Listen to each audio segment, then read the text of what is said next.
नमस्कार दोस्तों, मैं राकेश साहू पीएससी एकेडमी से। आज हम प्राचीन भारत के इतिहास के अंतर्गत सिंधु घाटी सभ्यता को सीजीपीएससी मेंस के आधार पर लिखना सीखेंगे। ध्यान दीजिएगा, CGPSC mains paper number 3, CGPSC mains paper number 3 को 3 भागों में डिवाइड किया गया है। भाग 1, भाग 2, भाग 3, जिसमें से भाग 1 है भारत का इतिहास। भारत का इतिहास भाग 1 है भारत का इतिहास, और भारत के इतिहास में हम डिस्कस कर रहे हैं सिंधु घाटी सभ्यता। हम डिस्कस कर रहे हैं सिंधु घाटी सभ्यता या हड़प्पा सभ्यता। सिंधु घाटी सभ्यता या हड़प्पा सभ्यता। ध्यान दीजिएगा, सिंधु घाटी सभ्यता या हड़प्पा सभ्यता मेंस में कुल आते हैं भाग 1 से, पेपर नंबर 3 के भाग 1 से आएंगे 2 नंबर के प्रश्न, 4 नंबर के प्रश्न, 8 नंबर के प्रश्न और सीधे 15 नंबर के प्रश्न। अंक हमें दिए हुए हैं 2 नंबर, 4 नंबर, 8 नंबर और 15 नंबर। 2 नंबर के लिए हमें शब्द सीमा दिया जाएगा। 2 नंबर के लिए हमें शब्द सीमा दिया जाएगा 30 शब्द।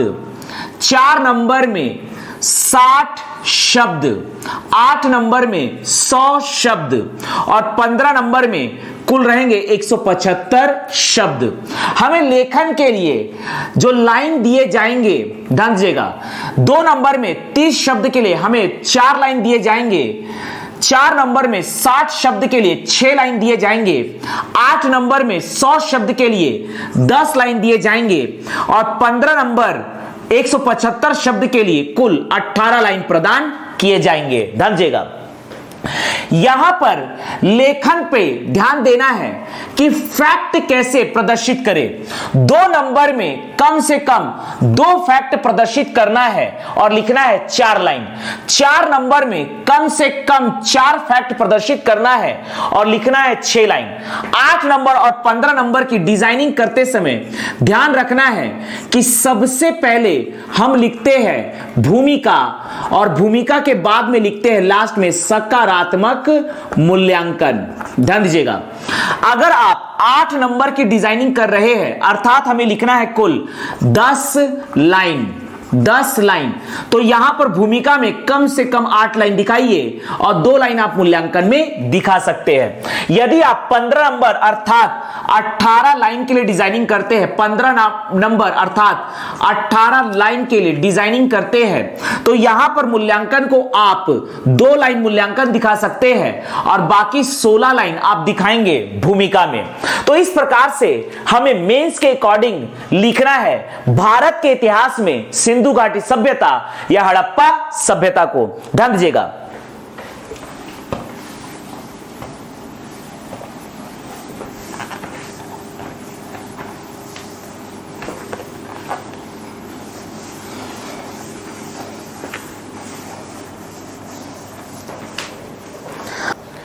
प्रश्न है हड़प्पा के महत्व पर प्रकाश डालिए।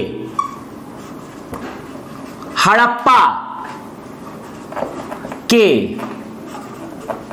महत्व पर प्रकाश डालिए। हड़प्पा के महत्व पर प्रकाश डालिए। मान लीजिए यह प्रश्न आया है अंक 2 के लिए और हमें दिए हुए हैं शब्द सीमा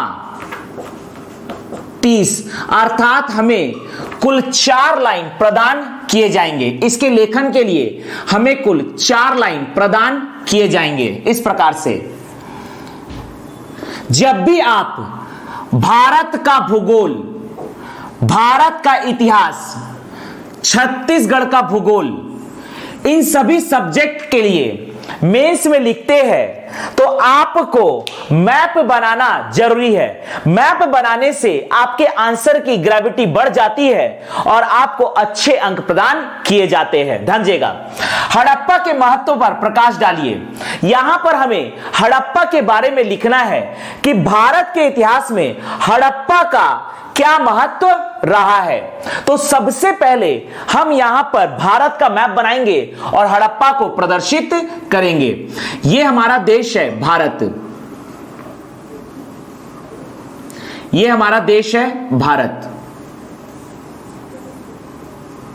यह आपका है पाकिस्तान। पाकिस्तान में रावी नदी के तट पर, यह हमने बना दिया रावी नदी। पाकिस्तान में रावी नदी के तट पर स्थित है हड़प्पा।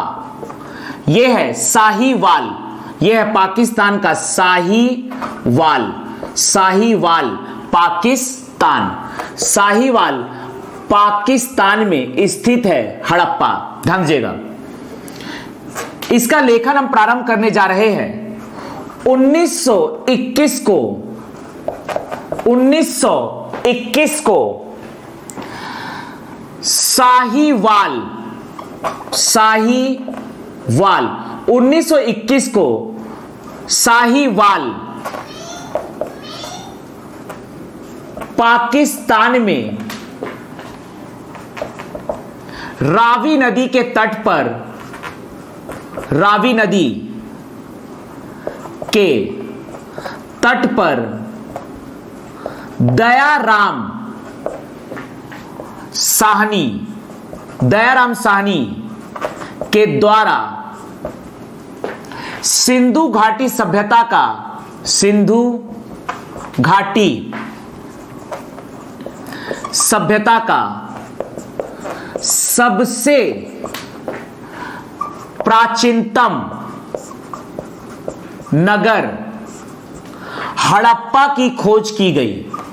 हमने यहां पर एक ही लाइन में काफी फैक्ट दे दिया है। प्राचीनतम नगर हड़प्पा की खोज की गई।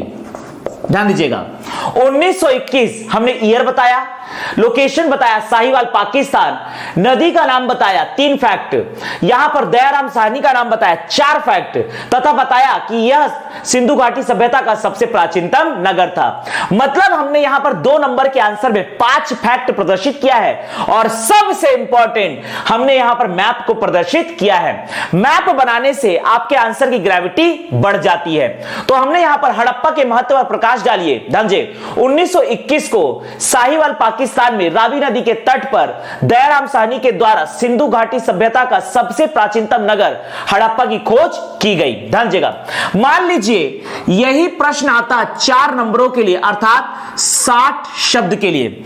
जब भी आपसे प्रश्न पूछे जाते हैं 2 नंबर या 4 नंबर, आपको हमेशा फैक्ट ओरिएंटेड आंसर ही प्रदर्शित करना है, क्योंकि फैक्ट ओरिएंटेड आंसर से ही आपको अच्छे अंक प्रदान किए जाते हैं। ध्यान दीजिएगा, यहां पर हम लिखेंगे, अब यहां पर हमें चूंकि 4 नंबर का लिखना है, अर्थात हमें कुल 6 लाइन प्रदान किए जाएंगे। इस प्रकार से हमें कुल 6 लाइन प्रदान किए जाएंगे। ध्यान दीजिएगा, अब हम लिखने जा रहे हैं, यहां पर बॉक्स को इस प्रकार से घेर दीजिए। यह हो गया इंडिया का मैप। ध्यान दीजिएगा, यहां पर हम लिखेंगे हड़प्पा के उत्खनन से प्राप्त प्रमुख सामग्री, प्रमुख सामग्री या साक्ष्य। ध्यान दीजिएगा, यहां से हमें प्राप्त हुआ है 2 कतारों में 12 अन्न भंडार, 12 अन्न भंडार पृथ्वी देवी की प्रतिमाएं, पृथ्वी देवी की प्रतिमाएं, हड़प्पा से ही हमें प्राप्त हुआ है पृथ्वी देवी की प्रतिमाएं, पृथ्वी देवी की प्रतिमाएं। कांस्य दर्पण, कांस्य दर्पण, हड़प्पा से ही हमें प्राप्त हुआ है कांस्य दर्पण। जले हुए गेहूं के दाने, जले हुए गेहूं के दाने, जले हुए गेहूं के दाने, धान की भूसी, धान की भूसी, जौ, तो ये हमें प्राप्त हुआ है। तो यहां पर हमने फैक्ट ओरिएंटेड आंसर 4 नंबर के लिए डिजाइनिंग किया। हड़प्पा के महत्व पर प्रकाश डालिए। 1921 को साहिवाल पाकिस्तान में रावी नदी के तट पर दयाराम साहनी के द्वारा सिंधु घाटी सभ्यता का सबसे प्राचीनतम नगर हड़प्पा की खोज की गई। हड़प्पा के उत्खनन से प्राप्त प्रमुख सामग्री 2 कतारों में 12 अन्नभंडार, पृथ्वी देवी की प्रतिमाएं, कांस्य दर्पण, जले हुए गेहूं के दाने, धान की भूसी, जौ। मान लीजिए यही प्रश्न आएगा 8 नंबरों के लिए, अर्थात हमें लिखना है 100 शब्द, तो हमें प्रदान किए जाएंगे कुल 10 लाइन। इस प्रकार से हमें कुल 10 लाइन प्रदान किए जाएंगे, अर्थात यहां पर हमारे पास 4 लाइन और बढ़ जाएगा। तो भी आपको फैक्ट ओरिएंटेड आंसर ही प्रदर्शित करना है। फैक्ट ओरिएंटेड आंसर से ही आपको अच्छे अंक प्रदान किए जाते हैं। अब यहां पर चूंकि हमारे पास जगह कम था तो हमने सामग्री कम लिखा था।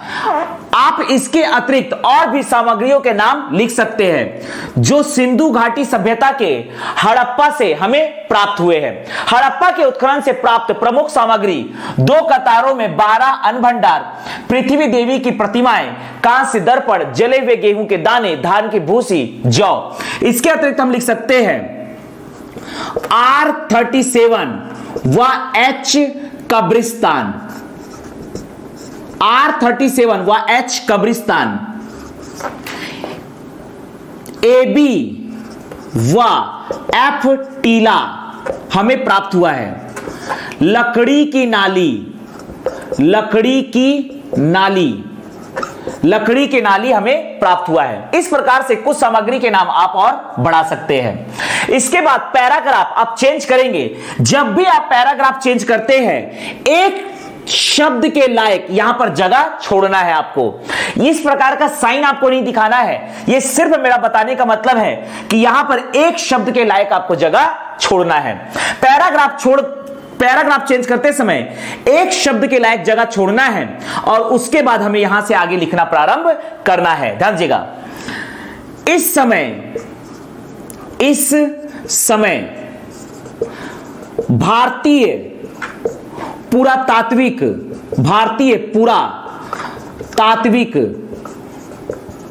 विभाग के महानिदेशक सर जॉन मार्शल थे। सर जॉन मार्शल थे। 1926 में चार्ल्स मेसन ने सर्वप्रथम सिंधु घाटी सभ्यता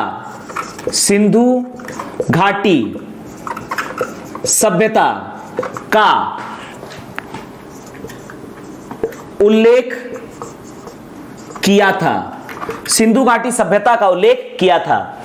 यह जो हड़प्पा है यह सिंधु घाटी सभ्यता का मोहनजोदड़ो के बाद दूसरा बड़ा नगर था। हड़प्पा सिंधु घाटी सभ्यता का